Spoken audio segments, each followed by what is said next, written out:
Naimbag nga daw kadatayo amin, ngayong araw na ito ay pupunta at bibisitahin natin ng isang pamilya at sila ngayon ay nakatira sa gitna ng bukid at sama-samang namumuhay sa hirap at saya. Ang kanilang kwento ay ating nabasa dahil sa mga mabubuting puso ng mga guro ng San Quintin National High School. Kaya tara, samahan ninyo akong bisitahin at pakinggan ang kanilang mga kwento. Sa pagbaybay namin sa kalsada patungo sa kanilang bahay ay mapapansin mong malayo ito sa National Highway. Pagkarating nga namin dito sa lugar, nakita namin ang buong mag-anak na nagtutudtod ng palay para may pansaing at may pambenta na din para sa baon. Naimbag na malumkada kayo amin sa lahat po ng ating mga nanonood ngayong araw na ito at tayo po ngayon ay nandito sa Sitio Malasin, Barangay Barat, Umingan, Pangasinan at atin pong dadalawin yung isang bata po na nag-viral po sa Facebook na kung saan bibigyan po natin siya ng munting handog na galing po sa ating puso at syempre sa mga nagbigay na din. At sa lahat pa na magbibigay, pwede po kayong magbigay anytime po dito po sa kanila. Kaya samahan nyo po akong silipin at bisitahin po yung kanilang buhay ngayon. Tara!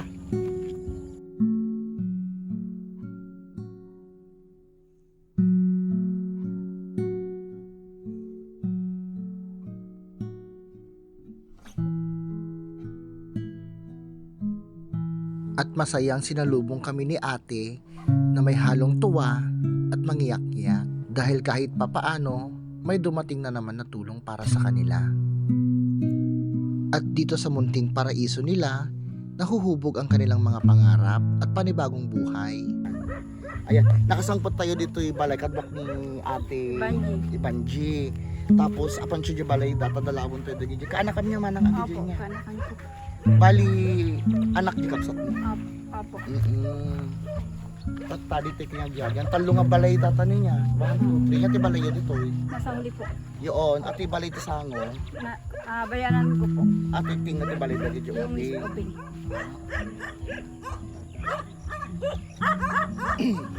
Kamusta kayo ngayon dito ate? Mabuti naman pinag-ano ko po yung tutod po na nabubuhay po namin para lang makapasok ng mga bata. Saka maraming salamat din po sa tulong ng mga teacher din na nagbigay sa amin ng pagkain namin para lang makapasok ng mga bata. Kaya bisitaon tayo so data no. Malaman natin yung tunay na kwento at para mapanood din ng mga mabubuti nating mga kaibigan at syempre tumulong at magbigay pa sila dito, di ba? Pero ang saya-saya dito, oh. Nag-fresh ti angin dito, iwas problema, di ba? Pagpasok nga namin sa kanilang munting tahanan ay sasalubong sa inyo ang isang simple at payak na pamumuhay. Simple man sa inyong paningin, para sa kanila, ito ang kanilang palasyo. At kahit maraming problema na dumarating, makikita mo sa kanilang mata ang saya. Dahil alam nilang sama-sama silang namumuhay na may pangarap at malasakit sa bawat isa. Anya ate bagay. Anya ate nagala niyo ato. Tinudtod ni Jayon. Ato tapos Mabalin na ko bagas. Tinudtod mi. Sino ka daw nagtuntod ante? Sino kasama mong tuntod? Dami ng tao. Ay kayo.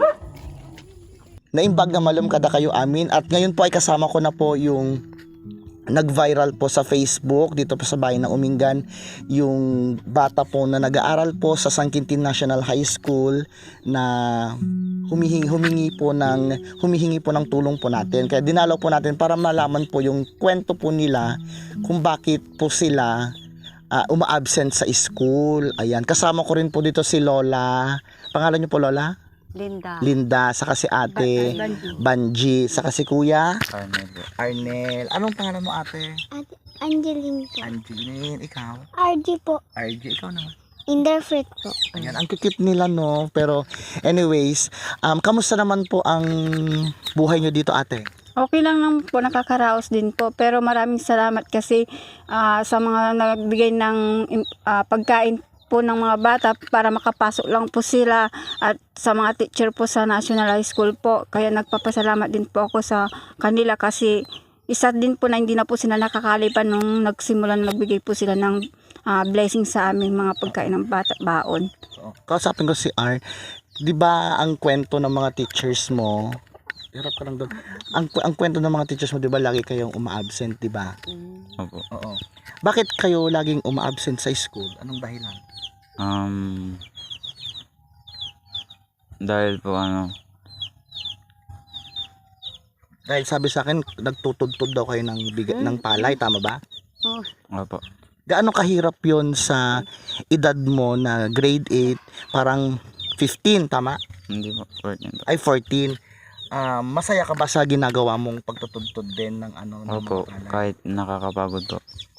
Bakit mo ginagawa yon? Para po may pambaon kami. Saka pangbigay din dito sa bahay niyo, no? Bilang isang kuya na din sa mga bata dito na kapatid mo, mahirap ba yung sitwasyon mo sa ngayon?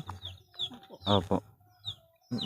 Ate, kayo po, nung hindi pa na-discover yung kwento nyo dito ng mga teachers sa Sangkintin National, gaano kahirap yung buhay nyo dito? Mahirap po talaga kasi po halos nandiyan ka mag-umaga hanggang tanghali po na magtudtod lang po para may pangkain po sila at saka pambaon. Kuminsan po nakakaliban po sila kasi halos hindi pa po kami nakaluto po ng pagkain nila kasi halos ibibinta pa po yung matutudtod namin para lang may pambili po sila ng pagkain po nila at saka gasolina po ng motor namin po. Yun po. Lola, kanina di ba nagtanong ako doon ka galing? Kumuha ka ng tudtod mo. Ang bigat nung binubuhat niya kanina, yung yan, ito yung basket na yon. Ang bigat-bigat niyan. Siniksik ko. Siniksik mo. Para saan po yan, Nay? Para saan yan gagamitin? Sa pagkain. Dito din po. Ilang taon na po kayo? 72. Kamusta naman po ang pakiramdam nyo ngayon? Parang masakit ang mga katawan ko. Anaw sa klaeng na agtudtod tawat makan me. Apo. Pero kamusta naman po yung yung pagiging lola nyo po sa mga apo ninyo? Kamusta naman po sila? Ayos lang. Kamusta naman po kayo? Okay lang ba? Kaya nyo pang magtudtod hanggang ngayon? Nano ko sa klaeng. Pero pag po, kamusta naman na po? Kunyari, wala na kayo natutudtod. Paano po yung pagkain ninyo dito? Sa kagamot. Yung gamot ng asawa ko. Opo. Ano sa klaeng. Ano pong nangyari kay Uncle Nana? Pangalawang stroke niya. Opo. November 20 saka portion. Opo. Pangalawa, December 9 ay 11. Na-check up na po siya. Na-check up na. Kayo po, Check up na niya na-check naman. up na rin po ba kayo? Na-check up hindi pa. Sa pakikipag-usap ko kay nanay, ay napansin kong maluha-luha silang nagkikwento sa kanyang kalagayan at kanyang asawa. Tanging dasal na lang ang kanilang pinagkakapitan. Bakit po kayo naiiyak, nanay? Bakit naiiyak po kayo? Buhay namin. Bakit gaano po kahirap na yung buhay nyo dito ngayon? Ngayon, Sobra po. Mas sobra po ngayon po kasi halos hindi na po kami nakakatulog ng kasi ang iniisip po namin yung mga bata kung paano po namin ikakayod po sila kasi wala po kaming katulungan. Isa lang po kasi ang asawa ko naghahanap buhay sa tatlong pamilya po. Kung hindi po magbinta, wala po. Ngayon po salamat kasi may nagtutugtog po kami. Sana po may maawa po sana tumulong sa amin para lang iniiling ko po sana na mabigyan po kami ng kahit sidecar lang po na panghatid po sana sa mga bata para hindi po mahirapan po na pumasok po. Hinihiling ko lang po na sana po kahit sidecar lang po, yun lang po para may panghatid sundo po. Kasi isa lang po yung motor namin na ginagamit halos na po yung gasolina tuwing bumabalik po sila kasi 6 po silang pumapasok po dito. Elementary po na 3 at 3 high school po. Yun lang po ang hinihiling ko po. O kasi po nung pumunta po kami sa loob, malayo po sa highway talaga yung daanan papunta dito. Kaya naintindihan ko talaga kailangan din nila ng sasakyan na sidecar kasi yung pagpunta pa lang hindi na kasya yung motor, 2, pero malayo talaga kasi sa sa highway tong lugar nito kasi minsan nilalakad po ng mga bata, no. Halos nilalakad po nila talaga kasi nung nagbibenta pa yung asawa ko, halos gabi po dumarating 7, halos yung mga bata pa nandun pa naglalakad pa sa highway po. Saka hindi ko po sila masundo kasi wala din po ako. Kung ako rin po ang susundo, mas lalo nahirapan din po ako kasi kuminsan hinihingal na po ako sa pagtutugtod, napapagod na rin po ako. Kuminsan umiyak na po ako, mag-isa lang ako sa bukid na nagtututod, iniyak ko na po ang pagod ko po. Oo. Nay, anong gusto mong sabihin sa mga apo mo? Wala na. Baka maiiyak ako. Anong Sige lang, Kapag-aral naman po sila ang mabuti. Mapag-aral silang mabuti. Apo. Sana. Ano naman gusto mong sabihin sa mga nagbigay na ng tulong sa inyo dito? Maraming salamat. O ikaw, ate, anong gusto mong sabihin sa mga nagbigay sa inyo ng tulong na? Thank you po, sabihin mo. Thank you po. Ayan. Ano naman ang wish mo? Barbie? Stuffed toys? Gusto mo? Ayan, marami ako sa bahay. So, susunod pagbalik ko, marami ako nung bibigyan kita, ha? Ayan.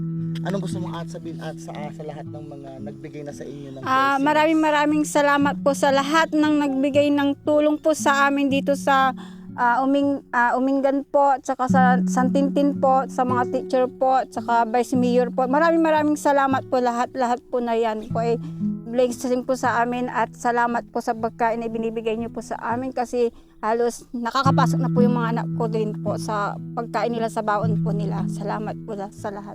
Lalo na po sa Diyos na walang hanggang po. Yun lang po. Ayan. At syempre magbibigay din tayo ng munting blessings po sa kanila. Nagbigay po tayo kanina, tinanggap natin, at may bibigay pa ulit ako. Sana makatulong kahit papaano, at sa lahat po ng mga kaibigan ko, ito po, 'di ba, Christmas pa. O, 'di ba? Ito na po. Bahala na po kayo diyan kung asan niyo po gagamitin. At sa lahat po ng mga kaibigan ko na makakapanood dito, at sa lahat na may mga mabubuting puso, open po yung bahay nila Ate Evangeline para pumunta po at bumisita kayo dito, at tumatanggap po sila 24/7 ng inyong mga munting handog po na galing po sa inyong mga puso. Muli po, ako po ang inyong kamarites, kaibigan at kakampi mula dito po sa Barangay Barat, Sitio Malasin, Umingan, Pangasinan.